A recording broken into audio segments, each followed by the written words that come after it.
ኢራን በአሜሪካ ላይ አጥፊና ሁለንተናዊ ጥቃት ለመሰንዘር ዝግጁ መሆኗን ስታሳውቅ፣ አሜሪካ ደግሞ $109 ሚሊዮን የሚያወጣ ዘመናዊ ተዋጊ ጀቷ በካሊፎርኒያ ተከስክሷል። በስፋት የምንመለከተው ጉዳይ ይሆናል።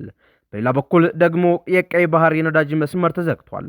ዛሬ በዓለም አቀፍ ደረጃ የተከሰቱትን 3 አበይትና አሰቃቂ የሆኑ ሰበር መረጃዎችን ወደ እናንተ ይዘንላችሁ ቀርበናል። እስከ መጨረሻው አብራችሁን ቆዩ።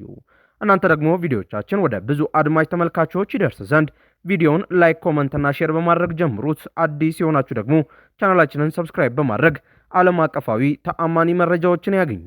ኢራን በዩናይትድ ስቴትስ በኩል ለሚሰነዘሩ ማንኛውም ጥቃቶች አጸፋዊ ምላሽ ለመስጠት ሁሉን አቀፍና አጥፊ ዕቅድ ማዘጋጀቷን አስታውቃለች። ይህ መግለጫ የወጣው የአሜሪካው ፕሬዝዳንት ዶናልድ ትራምፕ ኢራን ላይ ጠንካራ ጥቃቶች እንደሚሰነዘሩ ካስጠነቀቁ በኋላ ሲሆን፣ በሌላ በኩል ደግሞ የታቀዱ ወታደራዊ ጥቃቶች ሊሰነዘሩ እንደሚችሉ የሚጠቁሙ ሪፖርቶች እየወጡ ይገኛሉ። በአሜሪካና በኢራን መካከል ያለው ወታደራዊና ፖለቲካዊ ውጥረት ከፍተኛ ደረጃ ላይ በደረሰበት በዚህ ወቅት የኢራን መንግስት ከአሜሪካ ሊሰነዘር ለሚችል ለማንኛውም አይነት ጥቃት የሀገሪቱን ወሳኝ መሰረተ ልማቶች የሚጎዱ ድብደባዎችን ጨምሮ ሁለንተናዊና አጠቃላይ መልስ ለመስጠት ዝግጁ መሆኑን አስታውቋል። የኢራን ከፍተኛ የመንግስት አካላት እንዳመላከቱት ሀገሪቱ ከአሜሪካ ሊሰነዘር የሚችል ማንኛውንም አይነት ወታደራዊ ጥቃት ለመመከት ሙሉ በሙሉና ሁሉን አቀፍ ዝግጅቷን ማጠናቀቋን ገልጸዋል። በተለይም በሀገሪቱ ወሳኝ መሰረተ ልማቶች ላይ የሚደርስ ጥቃት ካለ ተመጣጣኝ ባልሆነ መልኩ ጠንካራ አጸፋዊ ምላሽ ለመስጠት አጠቃላይ ስትራቴጂ ተነድፏል ብለዋል። የአሜሪካው ፕሬዝዳንት ዶናልድ ትራምፕ ኢራን ላይ ከፍተኛ ጫናዎችን ማሳደራቸውን የቀጠሉ ሲሆን፣ አሜሪካን የሚነኩ እርምጃዎች ከቀጠሉ ሀገሪቱ ከባድ ምላሽ እንደሚገጥማት በድጋሚ አስጠንቅቀዋል። ምንም እንኳን የቃላት ጦርነቱና የዛቻው መጠን ከፍተኛ ቢሆንም ከዲፕሎማሲያዊ ምንጮችና የወጡ ሪፖርቶች እንደሚጠቁሙት በቀጥታ ሊፈጸሙ ታቅደው የነበሩ አንዳንድ ወታደራዊ ጥቃቶች ውጥረቱ እንዳይባባስ በመስጋት ሊሰረዙ እንደሚችሉ እየተነገረ ይገኛል። ቴሄራን በበኩሏ አሜሪካ ለምትወስደው ማንኛውም ወታደራዊ እርምጃ የምትመልሰው አጸፋ ቀጠናውን ሙሉ በሙሉ ወደ ባሰ ውጥረት የሚያስገባ እንደሚሆን አስገንዝባለች። ይህ የኢራን ማስጠንቀቂያ የመጣው የአሜሪካው ፕሬዝዳንት ዶናልድ ትራምፕ ኢራን በሆርሙዝ ሰርጥና በመካከለኛው ምስራቅ የመርከብ እንቅስቃሴዎች እንዲሁም ኢላማ በተደረገባቸው ስትራቴጂካዊ ቦታዎች ላይ እርምጃ መውሰዷን ካልገታች አሜሪካ ኢራን ላይ ከባድ ጥቃት እንደሚደርስ ካስጠነቀቁ በኋላ ነው። ትራምፕ የማስፈራሪያ ንግግራቸውን ሲያስተላልፉም የኢራን የኤሌክትሪክ ኃይል ማመንጫዎችን፣ ድልድዮችንና የነዳጅ ማጣሪያ መሠረተ ልማቶችን ለማጥቃት ግብ ማድረጋቸውን ገልጸው ነበር። የትራምፕ አስተዳደር በዋናነት የመከላከያና የኢኮኖሚ መሠረተ ልማቶችን ኢላማ በማድረግ የከፍተኛ ጫና ስትራቴጂን ዳግም እየተጠቀመ ይገኛል።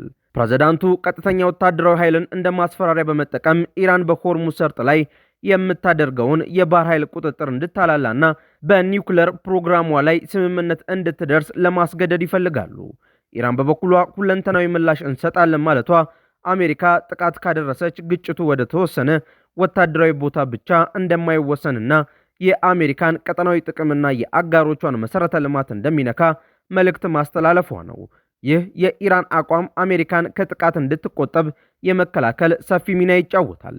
አሜሪካ የኢራን የነዳጅ ወይም የኃይል ማመንጫዎችን ካጠቃች ኢራን በፋርስ ባሕረ ሰላጤ በሚገኙ የአሜሪካ አጋር ሀገራት እንደ ሳውዲ አረቢያና ኤሚሬትስ ያሉ የነዳጅና የኃይል ተቋማት ላይ አጸፋዊ እርምጃ ልትወስድ ትችላለች።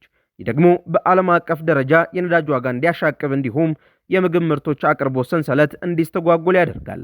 ጥቃቶቹ ሊሰረዙ ወይም ሊዘገዩ ይችላሉ የተባለበት ምክንያትም በፋርስ ባሕረ ሰላጤ የሚገኙ ሀገራት እንደ ኳታር፣ ኦማን፣ ሳውዲ አረቢያ ያሉ ሀገራት የጦርነቱን ቀጥተኛ ሰለባ መሆን ስለማይፈልጉ አሜሪካን ከቀጥታ ጥቃት እንድትቆጠብና ለዲፕሎማሲው ዕድል እንድትሰጥ ጫና እያደረጉ ይገኛሉ። በዩናይትድ ስቴትስ ውስጥ ወደ ሌላ ረጅምና ከፍተኛ ወጪ የሚጠይቅ የመካከለኛው ምስራቅ ጦርነት መግባት አወዛጋቢ በመሆኑ ትራምፕ ወታደራዊ ስጋትን እንደ ድርድር ካርድ በመጠቀም የዲፕሎማሲው ውጤት ማምጣትን ሊመርጡ ይችላሉ ተብሏል። በአሁኑ ወቅት ያለው ሁኔታ የጦርነት ስጋት ውጥረት ተብሎ የሚገለጽ ነው። አሜሪካ በከፍተኛ ጫና የኢራንን አቋም ለማላላት ስትሞክር፣ ኢራን ደግሞ የማይታጠፍ አቋም በማሳየት የጥቃቱን ዋጋ ከፍ ለማድረግ እየሰራች ነው። ጥቃቶቹ የመሰረዛቸው ዘገባዎች እውነት ከሆኑ ግጭቱ ከመደበኛ ወታደራዊ ጥቃት ይልቅ ወደ ዲፕሎማሲያዊና ተዘዋዋሪ የኃይል እንቅስቃሴዎች ሊያመራ እንደሚችል ያሳያል። ይህ በእንዲህ እንዳለ የየመን የታጠቁ ኃይሎች በሳውዲ የነዳጅ መርከቦች ላይ አዲስ እገዳ መጣላቸውንና የመርከቦች መንገድ መቀየሩን አስታውቀዋል። የየመን የታጠቁ ኃይሎች ቃል አቀባይ ብርጋዴር ጀነራል ያህያ ሳሬ ባስተላለፉት አስቸኳይ መግለጫ 8 የሳውዲ አረቢያ የነዳጅ ጫኝ መርከቦች የተደቀነባቸውን የደህንነት ስጋት በመሸሽ መንገዳቸውን በመቀየር በደቡብ አፍሪካ ኬፕ ኦፍ ጉድ ሆፕ በኩል ለመጓዝ መገደዳቸውን አስታውቀዋል። ቃል አቀባዩ በይፋዊ ማህበራዊ ትስስር ገጻቸው ባወጡት መግለጫ እንደገለጹት የየመን ኃይሎች በሳውዲ አረቢያና ተባባሪዎቿ ኢላማዎች ላይ የጣሉትን የባህር ላይ እገዳን አጠናክረው ይቀጥላሉ ብለዋል። አክለውም የየመን የባህር ኃይልና የሚሳኤል ክፍሎች የሳውዲን መርከቦች በተገኙበት ቦታና ምቹ በሆነ መልኩ የማጥቃት እርምጃዎችን እንደማያቆሙም አረጋግጠዋል። ይህ እርምጃ በቀይ ባህርና በባብ ኤል መንደብ አካባቢ ያለውን የባህር ላይ የንግድና የነዳጅ ዝውውር ውጥረት ወደ አዲስ ምዕራፍ ያሸጋግረው ሲሆን የነዳጅ አስተላላፊ ኩባንያዎችም ረጅምና ውድ የሆነውን የአፍሪካን አህጉር የመዞር አማራጭ መንገድ ለመከተል መገደዳቸውን ምንጮቹ ጠቁመዋል። የባብ ኤል መንደብ በዓለም አቀፍ ደረጃ በየቀኑ በሚሊዮን የሚቆጠሩ በርሜል ነዳጅና አጠቃላይ የንግድ ዕቃዎች የሚሸጋገሩበት ቁልፍ መስመር ነው። መርከቦች በቀይ ባህርና በሲውዝ ቦይ በኩል ከመጓዝ ይልቅ አፍሪካን በኬፕ ኦፍ ጉድ ሆፕ በኩል ዞረው ሲጓዙ ከ10 እስከ 14 ተጨማሪ ቀናት ይወስድባቸዋል። ተጨማሪው የጉዞ ርቀት ከፍተኛ የመርከብ ነዳጅ ፍጆታን የሚጠይቅ ከመሆኑም በላይ በጦርነት ቀጠና የሚያልፉ መርከቦች የመድን ክፍያ በከፍተኛ መጠን እንዲያሻቅብ ያደርጋል። ሳውዲ አረቢያ በዓለም አቀፍ ደረጃ ከፍተኛ ነዳጅ ከሚሸጡ ሀገራት መካከል አንዷ በመሆኗ የመርከቦቿ መስተጓጎል አቅርቦቶች በታቀደላቸው ጊዜ ወደ አውሮፓና እስያ ገበያዎች አለመድረሳቸው በዓለም አቀፍ የነዳጅ ዋጋ ላይ ጊዜያዊ የዋጋ ጭማሪን ይፈጥራል ተብሎ ይጠበቃል። ነዳጅ ጫኝ መርከቦች በባህር ላይ የሚቆዩበት ጊዜ በመርዘሙ ምክንያት ባዶ መርከቦች ወደ ነዳጅ ማደያዎች የመመለሳቸው ሂደት ይዘገያል። ይህም የዓለም አቀፍ ኢኮኖሚ በከፍተኛ ሁኔታ ያናጋል። የየመን ኃይሎች አነስተኛ ወጪ በሚጠይቁ ድሮኖችና የባህር ላይ ሚሳኤሎችን በመጠቀም ግዙፍ ዓለም አቀፍ የንግድ መስመሮችን የመቆጣጠርና የማስተጓጎል አቅማቸውን አሳይተዋል። የአሜሪካና የባህር ኃይል አጋሮቿ በቀይ ባህር የነበራቸው አጋርነት ሙሉ በሙሉ መርከቦችን ከመጠበቅ አንጻር ክፍተት እንዳለበት የሚያሳይ ሲሆን ይህ አዲስ ዛቻ ተጨማሪ ወታደራዊ ግንባታዎችን በቀይ ባህር አካባቢ ሊጋብዝ ይችላል። የፖለቲካና የዲፕሎማሲያዊ መፍትሄ ካልተበጀ የቀይ ባህር ቀጠና ለንግድ መርከቦች ከፍተኛ ስጋት ያለበት ቀጠና ሆኖ ስለሚቀጥል በብዙ ሀገራት ኢኮኖሚ ላይ የዋጋ ንረትን ያስከትላል።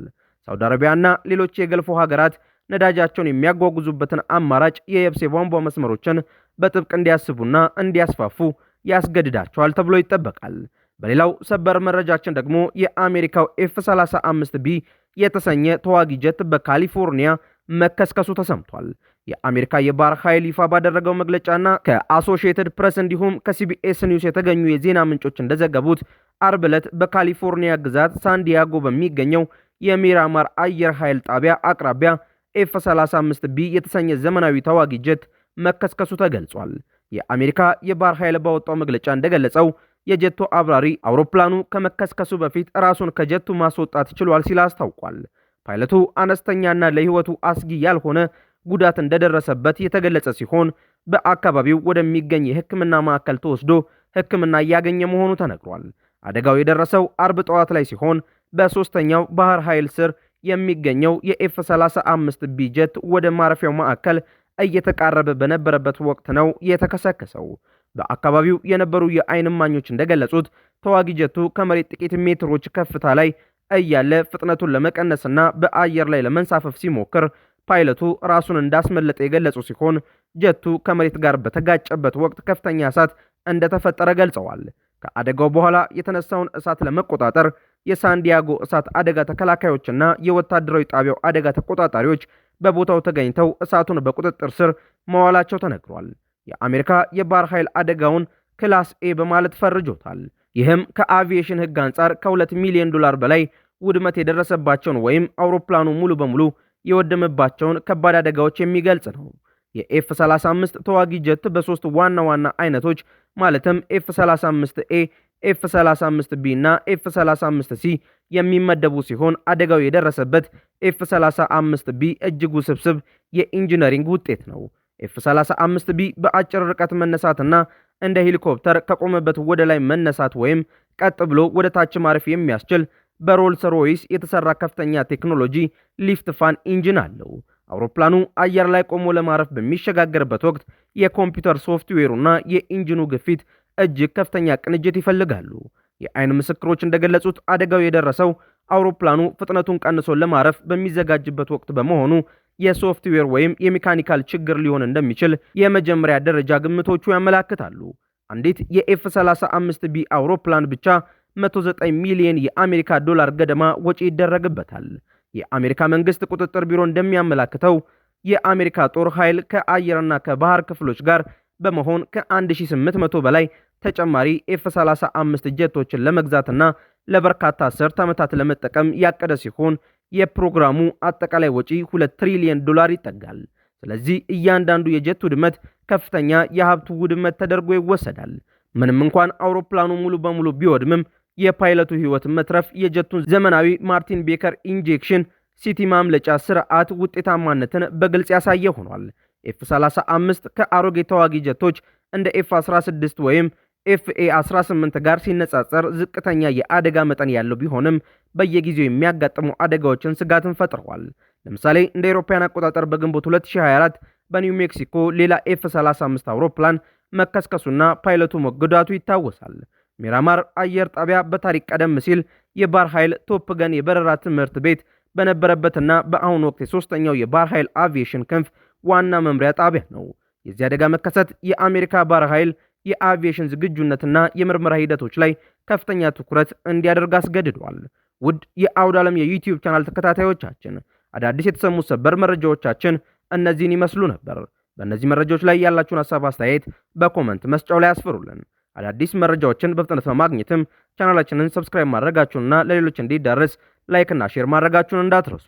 በሌላ መረጃ ዳግም እስከምንገናኝ ሰላም ቆዩን።